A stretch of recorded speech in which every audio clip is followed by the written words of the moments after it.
As the national spotlight shines on the ballot box this November, during the age of COVID, Virginia lawmakers are trying to change mail-in and absentee voting procedures. House and Senate committees advancing legislation that would allow drop box locations for absentee ballots this fall and fund prepaid postage for voters who want to mail them back. COVID-19 is unprecedented, and the very populations that are more at risk of getting it and dying are the ones who have a hard time having their votes counted. The absentee drop box locations will be open through Election Day, and the bill directs the Department of Elections to establish collection and security requirements. The bill would also let voters fix paperwork filled out incorrectly up to 3 days after Election Day, as long as that absentee ballot was postmarked on or before November 3rd. Voting is key.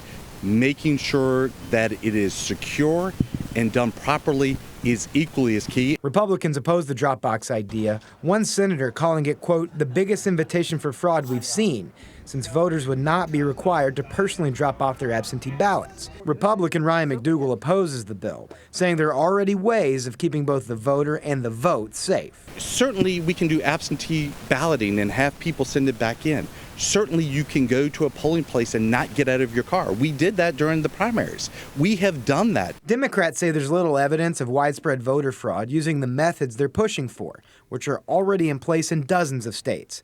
Senator Jennifer McClellan says in the middle of a health emergency, providing voters with options is vital. Voting's not that complicated, and there have been a lot of people working on this for a long time, all of our election officials, to make sure that this can happen efficiently and safely.